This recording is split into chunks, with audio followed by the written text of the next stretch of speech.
Le vrai faux de l'info avec Laurent Guimier sur Europe 1. Bonjour Laurent. Bonjour Bruce. Vous avez enquêté ce matin sur la question du logement, qui reste évidemment l'une des priorités des Français. Oui, parce que l'ancien Premier ministre Alain Juppé s'est mis en tête de rafraîchir la mémoire des électeurs un an après le début de la campagne présidentielle. Et ouais, c'était il y a un an. Sarkozy venait tout juste de se déclarer. Ça commençait d'ailleurs à chauffer entre les deux camps.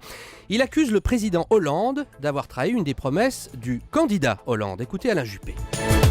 Monsieur Hollande nous avait dit 500 000 logements par an, dont 150 000 logements sociaux. On est loin d'y être. Il y a même un freinage assez spectaculaire par rapport aux résultats obtenus en 2011.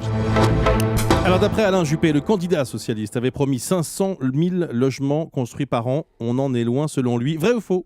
C'est vrai. Vrai pour deux raisons. D'abord sur la promesse elle-même de 500 000 logements. C'est beaucoup et c'était pas une promesse en l'air. Engagement numéro 22 des 60 engagements du candidat. Mieux encore, le grand discours d'investiture du 3 juillet de Jean-Marc Ayrault. J'ai retrouvé la vidéo. À l'occasion de ce discours, le nouveau Premier ministre est très clair sur cet engagement. Pour répondre aux besoins, un objectif de construction annuelle de 500 000 logements, dont 150 000 logements sociaux, sera mis en œuvre. Voilà, ça c'est la promesse, vous l'avez entendu. Maintenant les résultats. 500 000 logements promis. En fait, en 2012, un tout petit peu plus de 300 000 logements ont été construits entre janvier et décembre.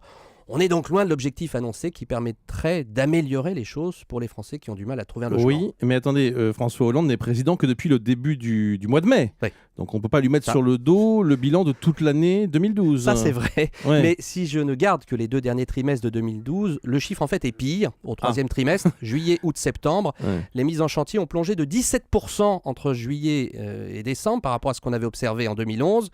C'est d'ailleurs même le pire trimestre depuis 15 ans et ça permet à Alain Juppé de parler de freinage spectaculaire, vous l'avez entendu. Alors c'est de bonne guerre, hein, c'est de la politique, mais c'est l'économie tout entière qui est au point mort, on le sait. On verra ce que donne le relèvement du plafond du livret A qui est intervenu au 1er janvier et qui doit redonner des couleurs au logement parce que l'engagement tient toujours.